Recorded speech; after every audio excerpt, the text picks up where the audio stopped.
Yes, welcome back to another video, guys. Now that's right, today we're going over every movie I watched throughout the month of June for the first time. These are all first time watches throughout the month of June, so that's right. So if you're new to the channel here, I don't talk about movies that I've seen before. Like, for example, this is actually quite a short list for me. Normally I watch, I want to say around 25 to 30 films. But the last couple have been a bit shorter. This one here, I reckon we got about 20 films. It's a lot shorter than previous lists. And that's purely because this month I've been doing a lot of rewatching older movies and stuff that I've seen many times. And there's been a lot of TV to watch this month as well. You know, The Boys is back, Obi-Wan Kenobi, Stranger Things, Umbrella Academy. I watched a program called Severance. And I'm watching one called Yellow Jacket now. So there's been so much TV this month as well. So the movies have been a bit shorter this month, but nevertheless, we've still watched a few here for the first time. So I'm going to scooch over like this. There we go. So you can see the lovely movie posters as we talk about them. So without further ado, let's get started.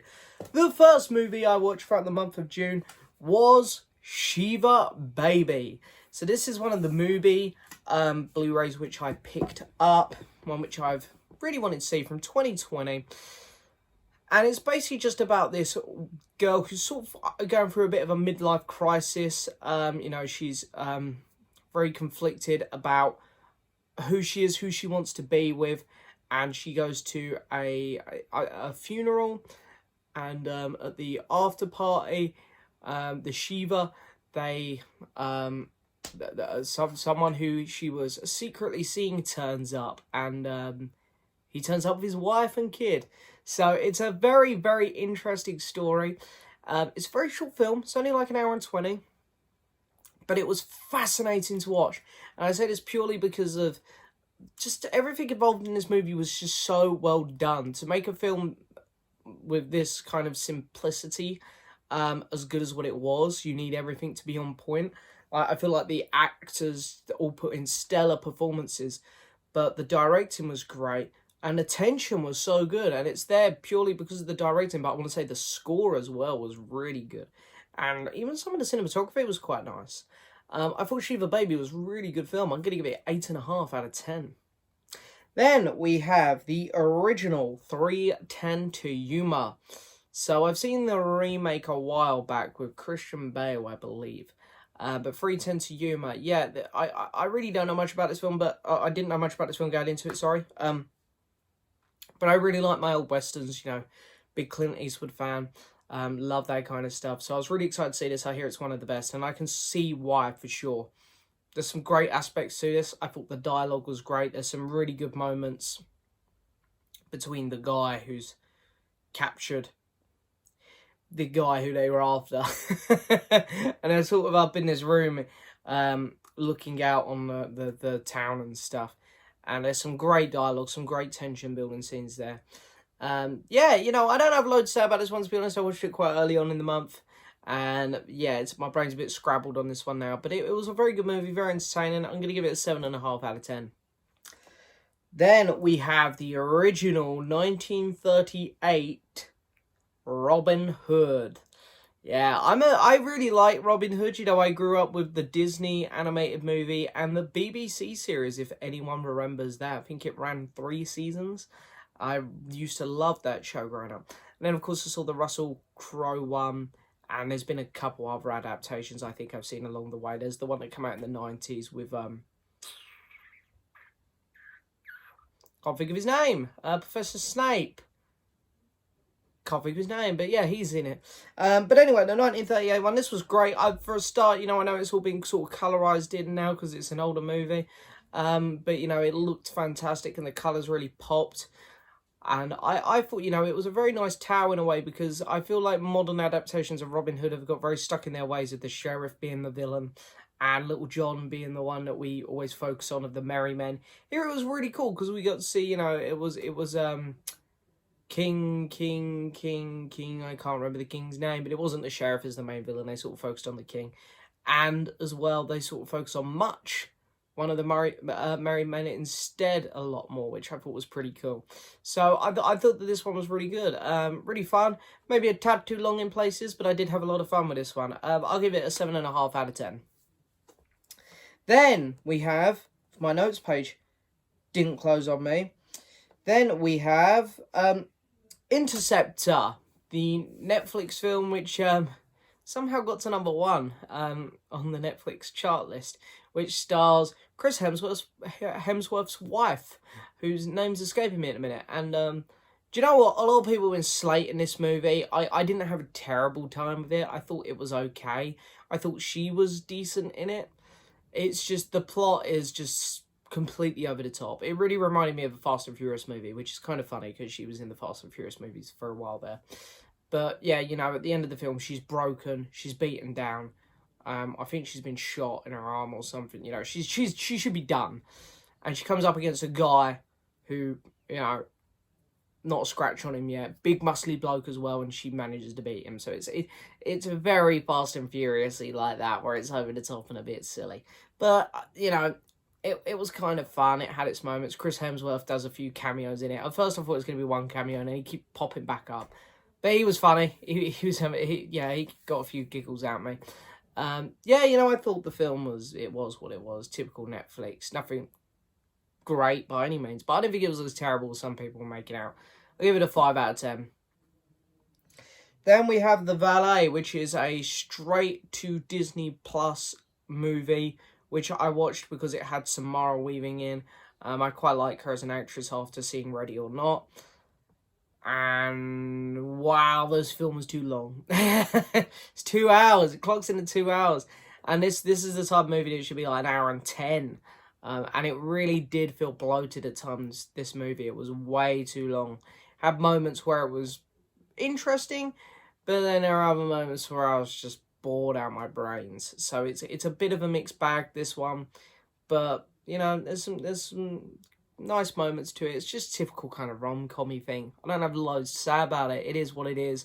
Just needed to be trimmed down. I don't know why they made it so long. So yeah, I'm going to give The Valet a 6 out of 10. It wasn't bad by any means, as I say, just trim at least half hour off. I think I would have been a lot kinder. Then we have Mad Max The Road Warrior. Now, this is the one movie that I do want to say, I saw this when I was very young, but I can't remember nothing about it, like literally nothing. So I'm treating it as a new movie. And I'm going to be honest, I adored this film. I thought it was so good. People know my favourite films are those blockbusters from the late 70s through to the mid-90s.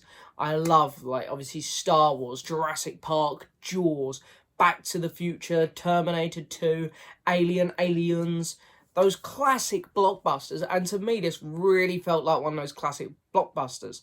And I'm a huge fan of the new Mad Max Fury Road, and it really captured that weird, wacky, mad world. And I thought it was so well done. The story, while it is simple, it is so effective, like Fury Road. The action, I love the practicality of it, and how real it felt, and how gritty, like Fury Road. Again, I can see what film Fury Road took its inspirations from here out of the Mad Max films, out of the original 3. This one was just so good. I really don't have enough good things to say about it. I loved all the characters, all of them. You really get invested in what's going on. The villain was great.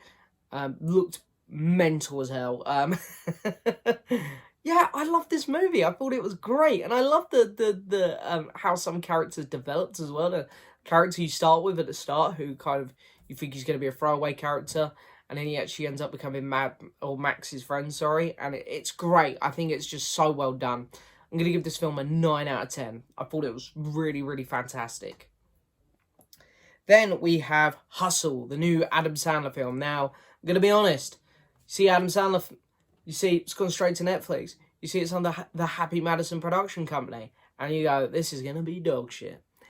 It was quite good. You know, it weren't that bad. The comedy aspects to it were really toned down, which I liked, because I'm not the biggest fan of Adam Sandler's comedy style.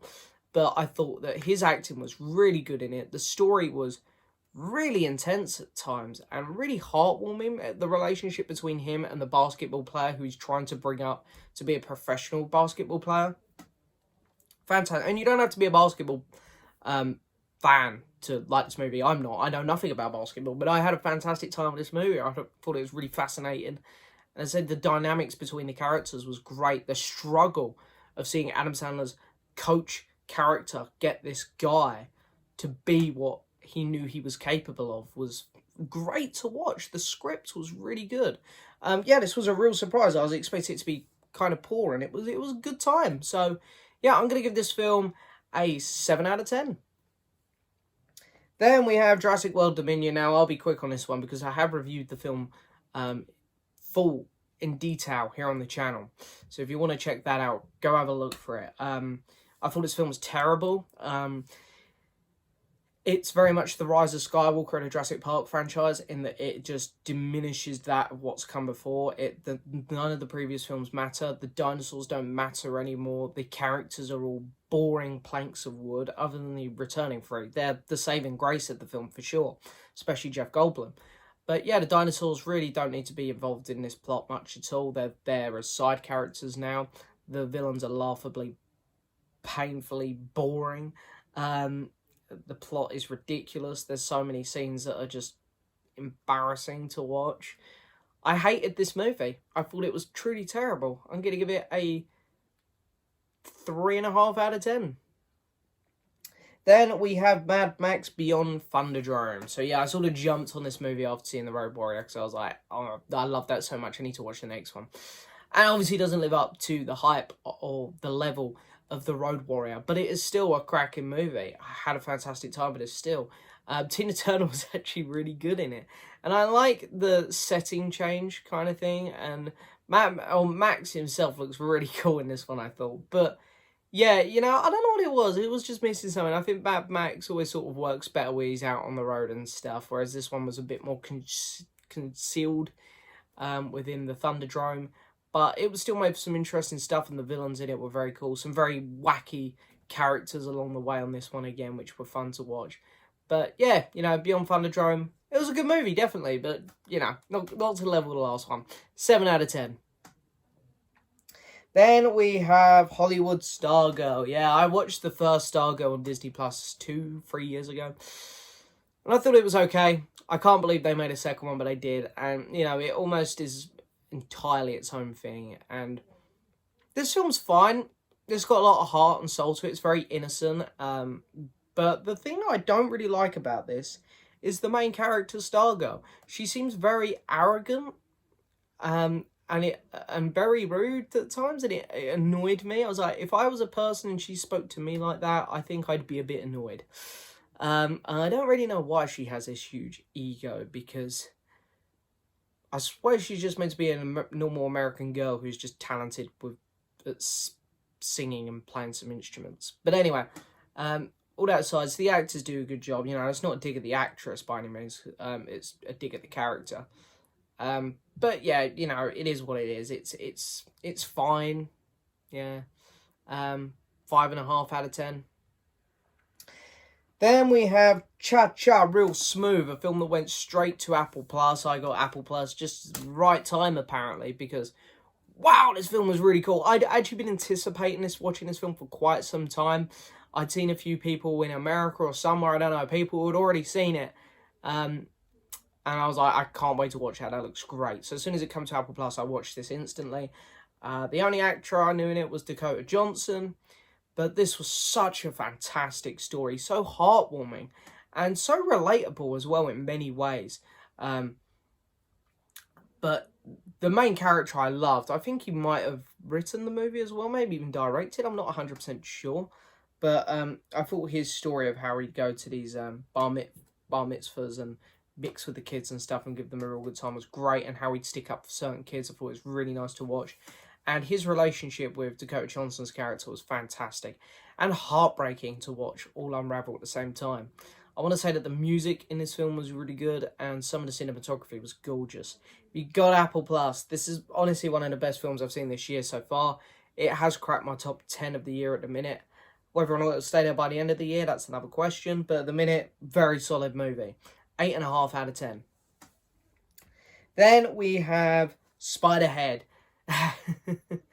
Another straight-to-Netflix film starring Chris Hemsworth this time, and his wife does not cameo in this one, and Miles Teller, who is coming off the back of Top Gun Maverick. I think this one's even from the director of Top Gun Maverick. And I can tell you now, this film was really bad. I think if this was like a 50-minute Black Mirror episode, it might have been okay. There's some elements to this story I find really interesting. And it's a very cool concept. Just it is not executed well at all. I don't know whether it's down to just it being nearly 2 hours and them stretching the hell out of this plot, or just in general the director not knowing what to do with it, because it just feels that there are so many empty scenes that are meant to have emotion and heart to them, and you feel nothing watching them. Also, I want to say, Hemsworth, I feel like this was his time to shine, give like a really good performance in a movie. And don't get me wrong, I think he is a good actor. I like Hemsworth, but he's always very comedic. I didn't like the way he was in this movie. I think he played it wrong.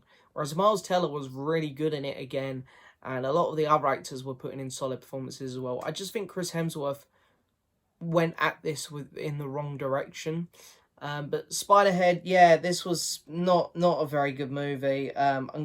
It's not absolutely awful, but I'm gonna give it a 4 out of 10. Next up, we have Mother Android.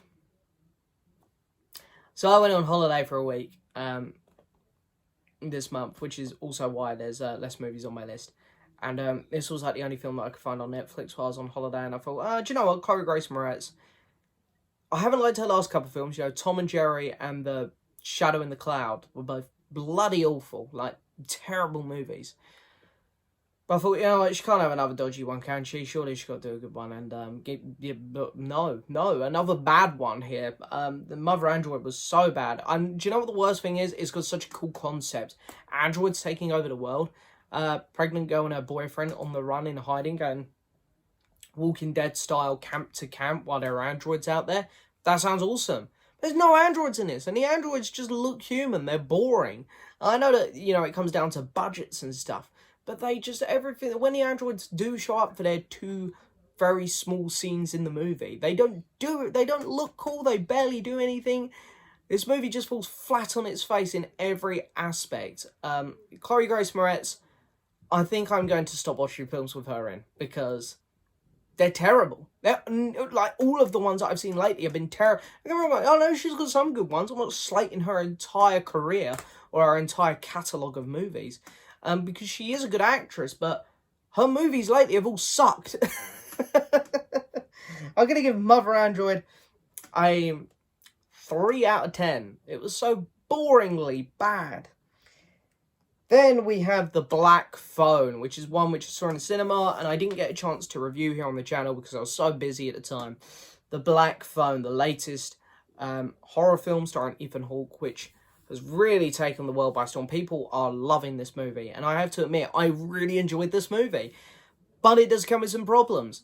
I thought that the first half of this movie, because it does feel like a film with 2 halves, was fantastic. I loved getting to know the characters at the start. I thought the whole first half hour before kind of the kidnapping happens is great. I love seeing the characters bounce off each other, and all of the young kids and stuff are really well written and stuff, and I've got good young actors playing them.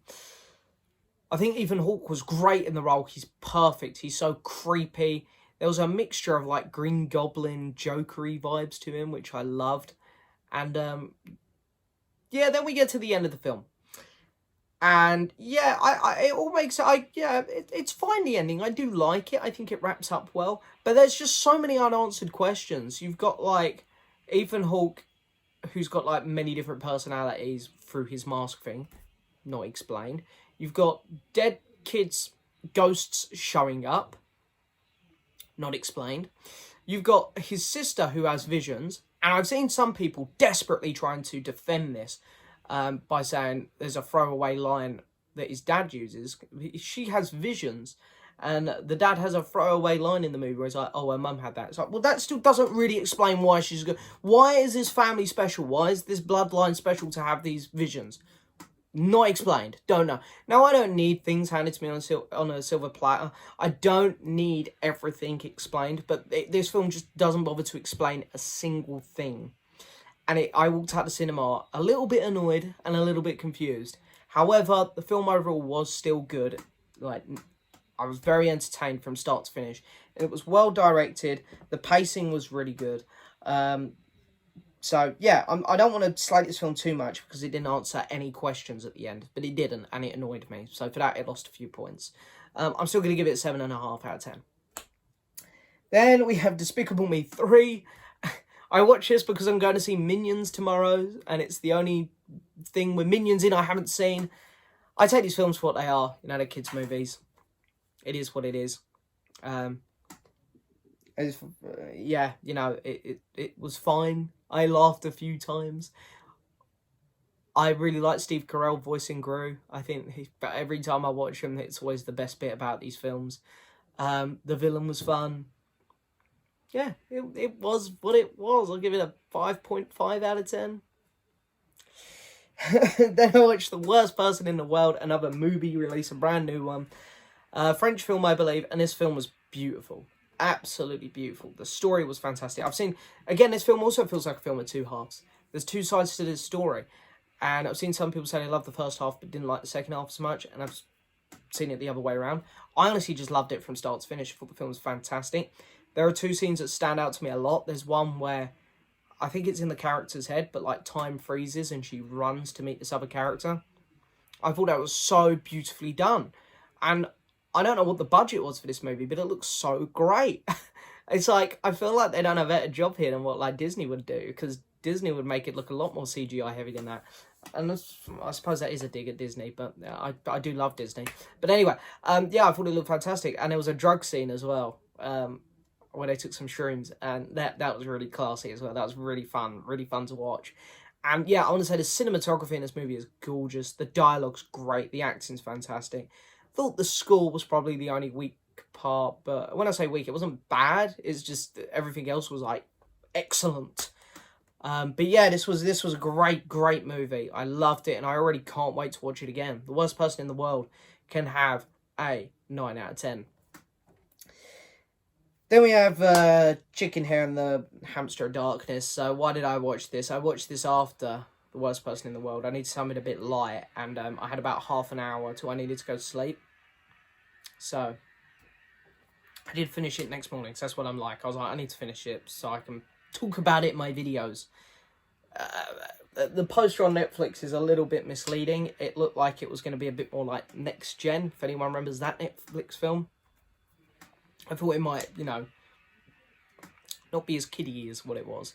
So, but it wasn't. It was pretty kiddie. So, yeah, again, it's all like Despicable Me. Take this film for what it is. It's aimed for kids. But my issue with this one, unlike Despicable Me, is there's no originality to this one. It literally borrows 80% of its plot from Indiana Jones and the other 20 from Pirates of the Caribbean. And I didn't think the voice work was great either. And the animation style looked kind of cheap at times as well, even though the poster made it look better. So, actually, I am going to be a bit harsh on this one because I didn't think it was very good at all. It reminded me of Wonder Park a lot, if anyone remembers that film. So, yeah, I'm going to give this film a 3.5 out of 10. And finally, the last film I have to talk about is Men, the new A24 film. I say new, but I'm pretty sure Everything Everywhere All at Once come out afterwards. The bloody masterpiece movie. I love that film. But anyway, Men. I was really excited to see this because I've heard some people say it's terrible, and some people say it's amazing. And not many people float in the middle, but I think I do, because I loved the first 2 acts of this movie. I thought it was so intriguing, the plot, how she was haunted about this event which happened to her, and how she'd moved to the countryside, and she was being almost tormented by this event and some element in this village that she's moved into. And A24 is so good at this kind of stuff because the horror elements are so beautifully done without relying on jump scares or creepy guys with glove fingers. You know, don't get me wrong, I love Nightmare on Elm Street and stuff, but you know, it doesn't rely on that stuff, and I think it's so well done through the directing. The score is great. I love these big wall of sound scores which A24 tend to go with. You know, these big dun dun I love it. I think it's great. It builds tension so well. It makes the film feel like it has a bit more character and it's a bit more unique. The cinematography was gorgeous in this movie. And again, I think that does rely on locations as well, because the locations they picked for this film were perfect. And the acting was great as well. So the first two acts, I really have no problem with this movie. I thought it was really, really great, actually. And then the final act goes really weird. And, you know, I'm pretty lenient when it comes to A24 and their weirdness. I kind of like it sometimes. It's a little bit too weird for me at the end, this one. It pulled me out a bit. I think it... I don't want to spoil what happens, but, you know, people who have seen it will know what I mean. Something happens, something weird, you know, that's how a terrible way of me describing it there, but that's what happens. It does it again, and it does it again, and it does it again, and it's like, oh my god, it's like, too much. So yeah, it lost some points at the end for me, but other than that, I think it is a very good A24 movie still. I'm going to give it 7.5 out of 10. So anyway, I'm going to pick my movie of the month, and my movie of the month is going to be Mad Max: The Road Warrior, because I love this era of movies. I love this era of blockbuster movies. It's my favourite type of movie. It's my favourite period of time. And I thought I'd sort of discovered all of those great older blockbusters. You know, I grew up on most of them, but this one sort of snuck past me, and it was a pure joy to discover it. So yeah, there we go. But there we go, that's it for this video, guys. I hope you've enjoyed it. As always, don't forget to hit that subscribe button, like the video, leave a message, and as always, I will see you next time for another video. Bye-bye.